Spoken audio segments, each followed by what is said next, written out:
Dear brothers and sisters in the Lord, ప్రభువునందు ప్రియ సహోదర సహోదరులారా, today's verse for our meditation is taken from the book of Psalms 145 verse 21. నేటి దినం మనం ధ్యానం కొరకు తీసుకోబడిన వాక్యము 145వ కీర్తన 21వ వచనంలోనిది. Let all flesh bless his holy name forever and ever. శరీరులందరూ ఆయన పరిశుద్ధ నామమును నిత్యము సన్నుతించుదురుగాక.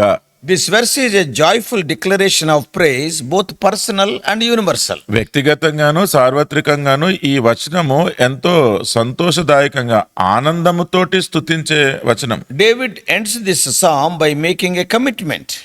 దావీదు ఈ కీర్తన ఒక ఒప్పందముతోటి ముగిస్తూ ఉన్నాడు. What is that commitment, Pratishtha? ఆయన చేసిన ఆ ప్రతిష్ట ఏంటండి? He will continue to praise God with his words. ఆయన తన మాటలతోటి దేవుని స్తుతిస్తున్నాను అని. This is not just a one-time act, but a lifelong promise to honor God. ఇదేదో ఒక్కసారి చేసే పని కాదండి. ఆయన జీవిత కాలమంతా కూడా దేవునిని ఘనపరచడానికి చేసే క్రియ. And the second part of the verse expands the call to all creation. ఈ రెండవ భాగంలో ఈ వచనాన్ని చూసుకుంటే ఇది సృష్టిని అంతటికి కూడా ఈ పిలుపునిస్తుంది. He is urging everything that has breath to join praising God's holy name. అంటే ఆయన శరీరులందరూ అంటే ఎవరైతే జీవిస్తూ ఉన్నారో ప్రతి ఒక్కరూ కూడా దేవుని నామమునకు స్తోత్రము చేయాలని పిలుస్తున్నాడు. So David's intention here is very clear. దావీదు ఇక్కడ కలిగి ఉన్న ఉద్దేశం చాలా స్పష్టంగా ఉంది. Praise is not just a duty but a natural response to recognizing who God is and what he has done. స్తుతించడము, స్తోత్రములు చెప్పడము అదేదో మనం చేయవలసిన ఒక రోజువారీ పని మాదిరిగా కాదు, కానీ దేవుడు ఏమై ఉన్నాడో, దేవుని ఎలా గణపరచాలో ఆ విషయము. So the phrase holy name, it to recognizing who God is and it speaks of his perfect character. అందుకని ఇక్కడ ఉన్న ఈ పదము పరిశుద్ధ నామము అంటే దేవుడు ఏమై ఉన్నాడో, ఆయన గుణశీలం ఏంటో అది మనము గుర్తిస్తూ చేసేది. What is his perfect character? తనకున్న పరిపూర్ణమైన ఆ గుణశీలం ఏంటి? His righteousness, his mercy, his unchanging goodness. ఆయన నీతి, ఆయన కనికరము, ఆయన మార్పు చెందని మంచితనం. So David encourages all of creation to respond in worship.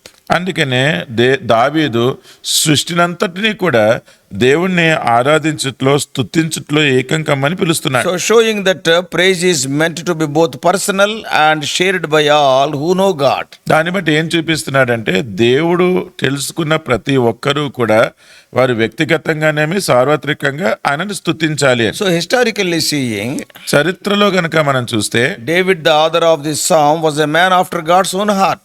ఈ కీర్తనాకారుడైన దావీదు ఆయన దేవుని హృదయానుసారుడు. He is known for his deep devotion and love for God. దేవుని బట్టి ఆయనకున్న భక్తి, ఆయన ప్రేమను బట్టి మనకు తెలుసు. So throughout his life, David experiences God's faithfulness, God's protection, God's provision. దావీదు తన జీవితకాలం అంతట్లో కూడా దేవుని యొక్క విశ్వాస్యత, దేవుని యొక్క భద్రత, దేవుని యొక్క ప్రేమను ఆయన రుచిస్తూ ఉండినాడు. Oh, whether he was tending the sheep or he may be facing giants. ఆయన గొర్రెలను కాపు కాస్తున్నప్పుడేమి, లేకపోతే గొలియాతు లాంటి వారితోటి యుద్ధం చేసేటప్పుడేమి, Oh, whether he was leading a kingdom or seeking forgiveness after failure. ఒక రాజ్య పరిపాలన చేస్తున్నప్పుడు గాని, లేకపోతే తన పతనానికి తను పశ్చాత్తాప So పడుతున్నప్పుడు David turned to God with praise.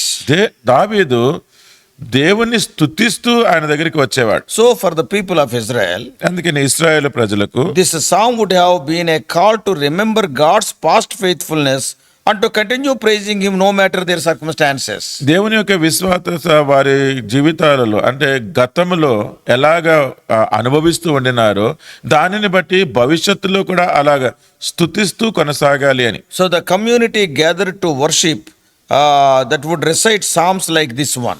అందుకనే సమాజంగా వాళ్ళందరూ చేరి వచ్చినప్పుడు ఇటువంటి కీర్తనలు వారు దేవుని స్తుతించడానికి పాడుతూ So ఉండేవారు. reminding themselves of God's greatness and encouraging one another to remain faithful. దేవుడు ఎంత గొప్పవాడో అని అవన్నీ గుర్తు చేసుకుంటూ ప్రతి ఒక్కరు కూడా దేవునికి ఎంతో నమ్మదగినగా ఉండాలని ప్రోత్సహించుకుంటూ ఉండేవారు. So this verse highlights the idea that praise is both a personal commitment and a communal invitation. మనం చదువుకున్న ఈ వచనము అది వ్యక్తిగతంగా మనం దేవునికి ప్రతిష్ఠించుకోవడము, అలాగే సామాజికంగా కూడా మనం చేయవలసిన బాధ్యత చూపిస్తుంది. God desires a relationship with each person.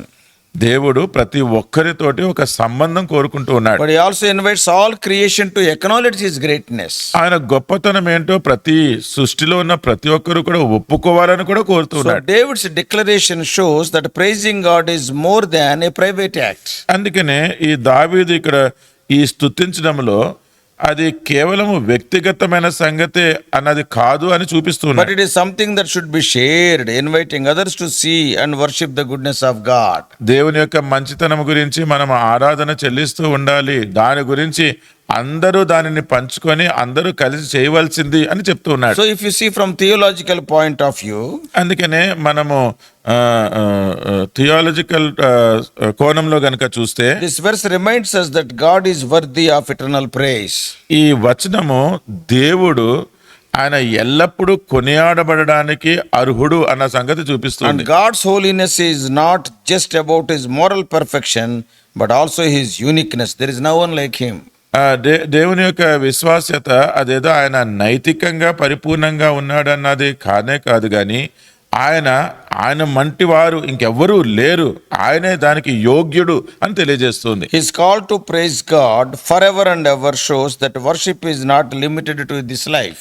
నిత్యము మనము దేవుని సన్నుతించాలి అని చెప్తుంటే అంటే మనము దేవుని స్తుతించేది కేవలం ఈ జీవితంతోటే సరిపోయేది కాదు అని తెలియజేస్తుంది. It continues into eternity. అది నిత్యత్వం వరకు కూడా అది కొనసాగుతూ So ఉంటుంది. this reflects the truth that God's greatness is infinite, deserving unending worship. అందుకనే దేవుని యొక్క విశ్వాస్యత దానికి అంతమే లేదు కాబట్టి మనము ఎల్లప్పుడూ ఆయనని స్తుతిస్తూ కొనియాడాలి అని చెప్తుంది. Psalm 145 is an acrostic poem. That means each verse starts with each alphabet in a sequential way of Hebrew. 145వ కీర్తన మీరు గమనిస్తే ఇది హెబ్రూ భాషలో ఉన్న అక్షరాల వరుసను బట్టి ప్రతి వచనం కూడా ఆ రీతిగా ఆరంభించబడి వ్రాయబడిన కీర్తన. That means each verse begins with a successive letter of the Hebrew alphabet. అంటే దాని అర్థము హెబ్రీ భాషలో ఉన్న అక్షరాల వరుస ఏదైతే ఉంటుందో ప్రతి వచనం కూడా ఆ అక్షర వరుస క్రమంలో రాయబడింది. So that is symbolizing the completeness of David's praise. దాని అర్థం ఏంటి? దావీదు చేస్తున్న స్తుతి అది ఆయన సంపూర్ణంగా చేస్తున్నాడని So తెలియజేస్తుంది. in this final verse, అందుకని ఈ చివరి వచనంలో David brings the psalm to a powerful conclusion. దావీదు ఈ కీర్తనకు ఎంతో శక్తివంతమైన ముగింపు తీసుకొస్తున్నాడు. And he is emphasizing praise with a strong and confident language. ఎంతో బలమైన ఎంతో ధైర్యమైన భాషతోటి స్తుతి గురించి చెప్తూ ఉన్నాడు. So this verse is divided into two parts. ఈ వచనము 2 భాగాలుగా విభజించబడింది. The first is a personal vow to praise God. మొదటిదేమో నా నోరు అని వ్యక్తిగతంగా తను ప్రతిష్ఠించుకొని దేవుని స్తుతించడము. And the second is an invitation to all creation to join in. రెండవ భాగమేమో శరీరులందరూ అంటే సృష్టినందరూ కూడా దేవుని స్తుతించడానికి వచ్చి పాలిభాగస్తులు కండి అని ఆహ్వానించడం. The repetition of the word praise and the emphasis on God's holy name create a sense of reverence and awe. ఇక్కడ ఈ స్తోత్రము స్తుతి చేయుట అన్న మాట అంతేకాకుండా దేవుని నామము గురించి Holy name. ప్రస్తావిస్తూ పరిశుద్ధ నామము అని చెప్పడము అది దేవుని స్తుతించడం ఎంత అవసరమన్న తెలియజేస్తుంది. It creates a sense of reverence and awe. దేవుని గురించి ఒక భక్తి లేకపోతే దేవుని యొక్క మహిమాన్వితం గురించి అర్థం చేసుకునేటట్టుగా చేస్తుంది. David's use of forever and ever underscores the eternal nature of God's worthiness. దావీదు ఇక్కడ వాడుతున్న నిత్యము సన్నుతించుదురు అన్న సంగతి దేవుని యొక్క His worthiness, it speaks of the eternal nature of God's worthiness. దేవుడు ఎంత యోగ్యుడో లేకపోతే ఆయన గొప్పతనము నిత్యము ఉండేదన్నది చెప్తుంది. So this ending ties back to the entire psalm which celebrates God's character, mighty acts and love. అందుకనే ఈ ముగింపు అంతా కూడా ఈ కీర్తనలో దేవుని యొక్క మహత్కార్యములు దేవుని యొక్క గొప్పతనం గురించి వివరిస్తున్న దాని అన్నిటికీ కూడా అది జత చేయబడుతూ ఉంది. What this verse means for today's Christian?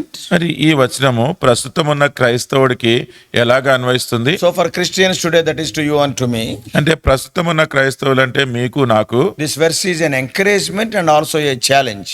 ఈ వచనము ఇది ఎంతో ప్రోత్సాహకరమైనది, అంతేకాదు ఒక సవాలు. It reminds us to speak words of praise regularly.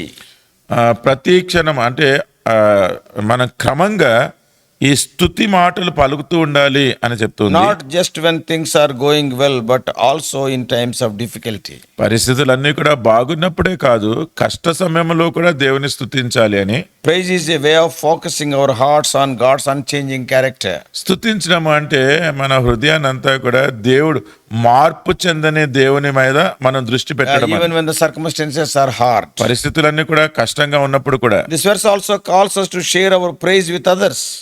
ఈ వాక్యము ఇతరులతో కూడా మనం ఈ స్తుతి పంచుకోవాలి అని చెప్పి పిలుపునిస్తుంది. Encouraging those around us to see God's goodness. మన చుట్టూ ఉన్నవారు వారు కూడా దేవుని యొక్క గొప్పతనాన్ని చూసే విధంగా. So whether it is through conversations or prayers, అది మన సంభాషణల ద్వారా గానీ, మన ప్రార్థనల ద్వారా or గానీ, acts of kindness, లేకపోతే మనం చేసే మంచి కార్యాల ద్వారా గానీ, we have the opportunity to reflect God's love and invite others to join in praising Him. మనము దేవుని యొక్క ప్రేమను ఇతరులకి కనుపరిచి వారిని కూడా స్తుతించడానికి ఆహ్వానించడానికి ఒక తరుణముగా ఉంటుంది. This verse highlights God's desire for a relationship with His creation.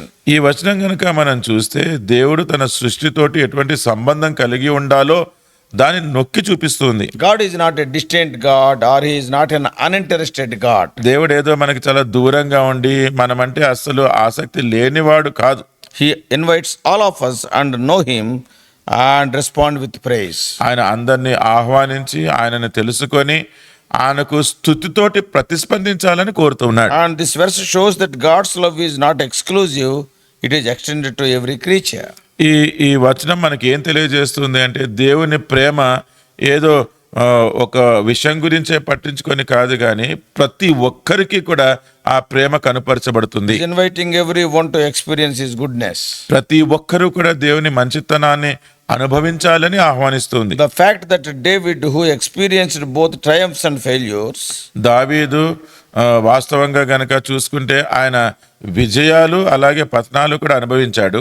and he could end this psalm with a call to praise God forever and ever. ఈ కీర్తనను గనక చూస్తే ఆయన దేవునిని నిత్యము సన్నుతించాలి, స్తుతించాలి అని చెప్తూ ముగిస్తూ ఉన్నాడు. And that shows that God's love is faithful and enduring. దేవుని యొక్క ప్రేమ అది నమ్మదగినది, అది నిత్యము ఉండేది అన్నది కూడా తెలియజేస్తుంది. And God forever and ever. ఆ దేవుడు నిత్యము, God's holiness and love are inseparable. దేవుని యొక్క పరిశుద్ధత, దేవుని యొక్క ప్రేమ అవి విడదీయలేనివి. He is worthy of praise. ఆయన స్తుతికి యోగ్యుడు. Not just because He is powerful, but because He is deeply good and loving. ఆయన ఏదో శక్తిమంతమైన దేవుడు అని కాదు కానీ ఆయన ఎంతో లోతుగా ప్రేమించే దేవుడు గనుక. And Jesus Christ is the fulfillment of the call to praise God's holy name. దేవుని యొక్క ఈ పరిశుద్ధ నామమును స్తుతించడానికి యేసుక్రీస్తు ప్రభువారు దాని యొక్క నెరవేర్పుగా చూస్తూ ఉన్నాం. John 1:14 says, యోహాను 1:14 చెప్తుంది, the word became flesh and made His dwelling among us. We have seen His glory, the glory of the one and only God. ఆ వాక్యము శరీరధారి అయి కృపాసత్య సంపూర్ణుడుగా మన మధ్య నివసించెను. తండ్రి వలన కలిగిన అద్వితీయ కుమారుని మహిమ వలె మనము ఆయన మహిమను కనుగొంటిమి. So Jesus revealed God's character perfectly. అంటే దేవునిని యేసుక్రీస్తు ప్రభువారు సంపూర్ణంగా మనకు బయలుపరిచినాడు. Yeah, so when Jesus taught His disciples to pray, ఎప్పుడైతే యేసు ప్రభు తన శిష్యులకి ప్రార్థన నేర్పించినాడో how He began? ఎలాగ ఆరంభించినాడండి? Hallowed be your name, Matthew 6:9. మత్తయి సువార్త 6:9 నీ నామము నీ నామము పరిశుద్ధపరచబడును గాక. So this reflects the idea that praising God's name is foundational to our relationship with Him. ఇది ఏం చూపిస్తుంది అంటే మనము దేవునితోటి కలిగి ఉండే సంబంధానికి పునాది ఆయన నామమును పరిశుద్ధముగా ఎంచుట. Through Jesus, యేసు ప్రభు ద్వారా we see the fullness of God's glory and we are invited to praise Him not just with our lips but with our lives. దేవుని యొక్క సంపూర్ణమైన మన మహిమను మనము ఎరిగి ఆయనను కేవలం మనం పెదవులతో కాదు కానీ మన జీవితంతో ఆయనను స్తుతించడానికి ఆహ్వానించబడుతూ ఉన్నాం. Revelation 19:6. ప్రకటన 19:6 The great multitude in heaven praises God. పరలోకములో ఉన్న ఆ జనసమూహం అందరూ కూడా దేవుని స్తుతిస్తూ ఉన్నారు. And they are saying hallelujah. వారు హల్లెలూయా అంటున్నారు. For God the Lord is almighty reigns.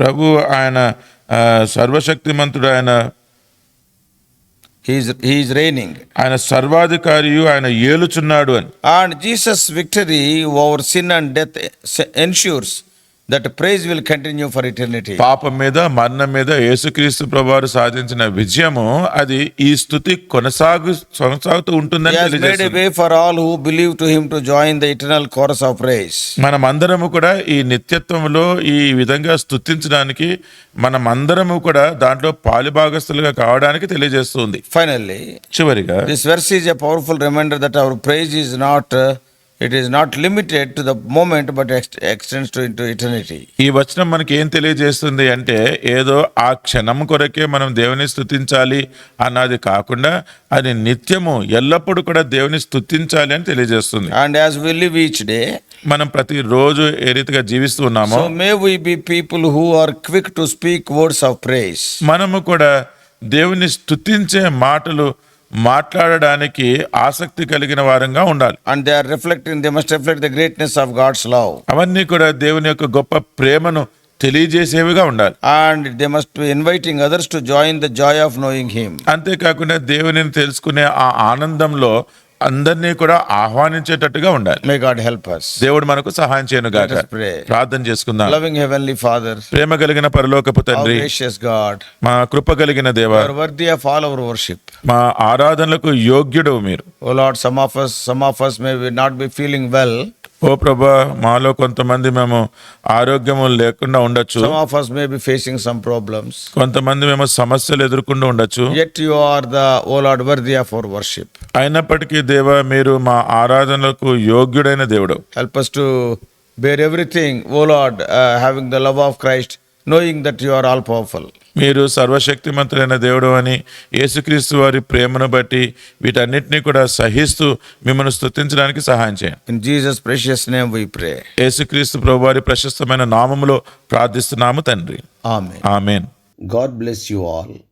Please subscribe for more spiritual messages to the YouTube channel John Victor Telugu Messages.